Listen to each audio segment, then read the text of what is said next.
This is Maritime Monthly, and I'm Joedian Munroe. This May, we're celebrating the International Day for Women in Maritime under the theme From Policy to Practice, Advancing Gender Equality for Maritime Excellence. I have the privilege of sitting with some incredible women shaping Jamaica's maritime industry. Women who are not only navigating the space, but creating pathways, influencing decisions, and redefining what leadership looks like. For this episode, I sat with Miss Valrie Campbell, a trailblazer in Jamaica's port and maritime sector. Ms. Campbell is the president of the Women in Maritime Association Caribbean Jamaican Chapter. Our conversation was on the visibility, leadership, and change in maritime aspect of this year's theme. She shared what it really looks like to turn access into opportunity for women in the maritime sector. So, Ms. Campbell, welcome. Thank you so much, Joedian. It is my pleasure. It is our pleasure to have you. So, we're going to get right into it. Can you take us back to an early moment in your career where you became conscious of what women in maritime were navigating and how that shaped you as a leader? Great. So thank you so much. So I've worked in the maritime space for 25 years. And yes, 25 years. So I started at Kingston Wharves on the first working day in January of 2001. And my early days was as receptionist and telephone operator. So I was far away from all of the key or core operational activities. In 2005 was when I would say I started working in the key operational areas of the business when I worked as the claims officer. And that role involved interacting and interfacing with both internal and external customers in all aspects of the business, as I was responsible for investigating accidents, incidents, and also to make recommendations to the business as to how to treat those. So I think it was in that space that I really realized that there were not many women who were involved in roles that were not administrative in the business. Most of the women who were in the business at the time were in customer service, they were in finance or HR, but you did not have many women who were involved in operations. It just was really male dominated, and I think I said to myself that it really is your intellect and not your gender that determines how you succeed. And the port was moving from more manual processes to really more computerized processes and systems. Even the equipment were being more modernized. So I really said to myself quietly that, I am going to do what it required to move to the top of this organization. And how did that shape you as a leader? So as a leader, I think I say to myself and I say to the individuals that I interact with on a daily basis that you really do have to always put your best foot forward. And even when there are challenges in the environment, you do need to make sure you put your best foot forward. And it is also what I did along the journey too was that I ensured that I equipped myself with the knowledge that was required. It is not something that is really popular to say, but it really is a fact that in order for you to even get through the door and get a seat at the table, the bar is very high as it relates to. So you have to prove your competence. And in order to do that, you do need to make sure you are qualified and that you work very hard to deliver the results that are required at the end of the day. Okay. All right. Thank you for that. Was there a difficult moment or experience that shaped how you lead as a woman in the space? I would say I've had many difficult moments and experiences. I mean, if I were to be able to talk about one in particular, I wouldn't be able to narrow it down. But generally, the theme I shared just now about the bar seeming to be higher for you as a female professional in the space, meaning that you have to ensure that you dot your I's, you cross your T's, you work very hard, long days, long hours every day, and you get yourself qualified so that you are taken seriously. And so, how that I believe has shaped how I lead, whether it is I'm dealing with team members who are women or men, is to say to them, equip yourself, prepare yourself for opportunities when they arise, equip yourself with all the knowledge and experience and competencies. So when you go to the table or when opportunities arise, you are prepared and you are ready at the end of the day. And that is something I tell everyone. Okay, thank you. People all often talk about like opening doors, and I wanted to ask, what does creating access for women in maritime actually look like, and how has organizations like WiMAC and the CMU helped to move women from like the strategy and then to having impact? Great. So I think that representation and the visibility is really key, right? For women who, when I started out my journey, there were not many female persons in positions of authority or in non-core areas of the business. So it is a good look to see women who are representing and who are visible as an example for other women. And that is what I think Women in Maritime does a lot with the representation and the visibility. So there are female professionals who are doing well, and that information is shared and publicized. And those examples, those professionals or examples can be mentors for other younger women, other like the women from the Caribbean Maritime University, for example. So that I think is very good.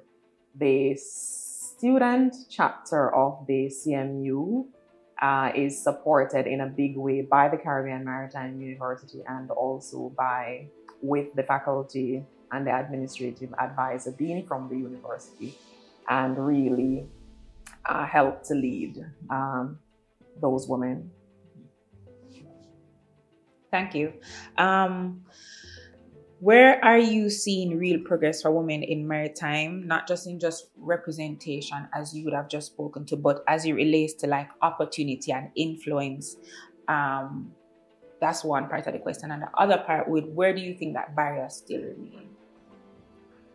Great. So I'm seeing women, and I'm talking beyond Jamaica now, we have in Jamaica, for example, we have the women who are leading in a lot of key roles in the maritime sector. We have a female who is the superintendent of pilotage at the Port Authority of Jamaica.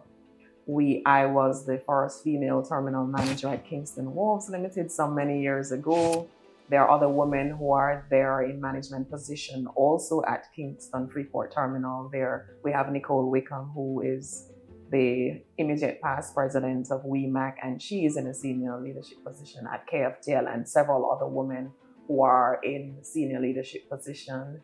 To name a few, also at the Port Authority, there is for the first time an assistant vice president of security who is a woman, and I could go on and on with the many examples. In the administration, we know one of the founding members of WiMAC, Claudia Grant, is Deputy Director General of the Maritime Authority. So there really is, in my mind, representation, and there is significant improvement. We do have a lot of work to do still, because you're not seeing in the maritime space the significant increase in the number of women who are on the boards where policy is set. So that, in my mind, is an important area for the associations such as WiMAC and other groups to be able to look at how do we influence and shape policy that so that 5 years from now, 10 years from now, we're seeing a more significant representation of women in decision-making positions where policy is made. And then that can also help to drive actual practical change in the industry. Okay. Can you share with us a moment when supporting another woman affirmed for you the work that you're doing and why it matters? Great. So I'm now president for Women in Maritime Association Caribbean Jamaica Chapter. I served on the board of WISTA Jamaica that was launched in Jamaica in March of 2024. 2024? Yeah, I think it's 2024. And I also serve as the industry advisor on the student chapter. I also mentor a lot of young women, some of them who were my direct reports or my colleagues at Kingston Wolves. And I do this because of some of the struggles and challenges I would have had in the early days, and some of the hurdles that I would have had. And I want to create a space and to help other women to navigate the space a little easier than I did. And I believe that, so I have seen some women. I'm going to give you an example. One of the first operations coordinator at Kingston Wolves, Christina Brown Benjamin, well, two of them, and Rosalie Dunbar, who would be women who were docking those large vessels, the car vessels that come alongside vessels to the range of 300 meters. And how I have worked, so how I've worked with them is really to help them in the same way to prepare yourself for opportunities when they arise, to make sure that you have equipped yourself, you keep yourself current in relation to whatever relevant and up-to-date training is required for your profession, so that you can knock on the door and it is open for you, and when you get in and you are there, you can represent yourself very well. And also, some of those women are paying it forward to other women too, in one being an example and also helping to mentor and share their knowledge and expertise and experience with other young women. For example, Christina now volunteers and is a member of the executive of the WiMAC Jamaica Chapter. Okay. We're gonna wind down. This has been a very good conversation, pulling so much from it. This year's theme is Keep Going, Visibility, Leadership and Change in Maritime. What does keep going mean for you? And what would you say to younger women who are considering a future in maritime? Right, so for me, keep going means that there are challenges along the way in maritime, for women in maritime, and you never give up. You need to be persistent. You set your goal and you put your blinders on and you work towards those goals. Even when the challenges arise, you keep going. In relation to advice for young women is to set your goals, right? Aim for the sky. One of my philosophies is that average is not in my vocabulary. I aim for excellence. And if the excellence you want is in maritime, if you want to be the head of the terminal operation, if you want to be the CEO, if you want to be the captain, if you want to be the president, whatever. So set your goal, aim high, aim for excellence. And if you fall short, we do fall short some days, then you would still be good or very good. So set very ambitious goals, aim for excellence, and just be persistent and keep going. I'm gonna add one more question. Just one more question. Yes. What do you hope that the young women who are entering the sector, what do you hope that they inherit from earlier generations that you didn't have access to or weren't able to, based on the fact that at the time you entered the industry, there were not a lot of women? So I think what we have now is a space where female professionals are making themselves available for mentorship, for guidance, for the younger women. We have Mrs. Cora and Roberts Sylvester, for example, who is there to support she would have been president of CSA some over 20 years ago, Caribbean Shipping Association, the first woman so far. She is chair of the Maritime Authority of Jamaica and also president of the SDG. So she has achieved all of it, but she is making herself available to, so far she's a good example for women. And I'm normally not someone that likes to be out there and be visible, but I do it now because I believe just doing that is showing other young women who are entering the space that someone else has done it. That is a good example. I can do it. So visibility is important. And then making yourself available for them, giving back where you provide mentorship and advice.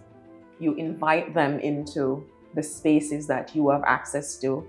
We do that for the young ladies of the student chapter when we have whatever meetings we're having, or gala or banquets or summit, we invite them. So they are in the space and they can be exposed to the movers and shakers, and they can market themselves, and they're not there sitting in the back. We put them at the main table, we put them on the stage, and that is also providing them opportunities to display, to learn, and also for them to display their skills and what they have. So I think that is what we have now. There's more that can be done, but it is a lot better than it was in the early days when I entered the space. Okay, thank you so much, Ms. Campbell. It has been our pleasure, and I'm sure I can speak for the young women in the industry when we say thank you for your contribution. Great, thank you so much. It is my pleasure, and I still have so much more to do, so I'm going to continue to serve. All right.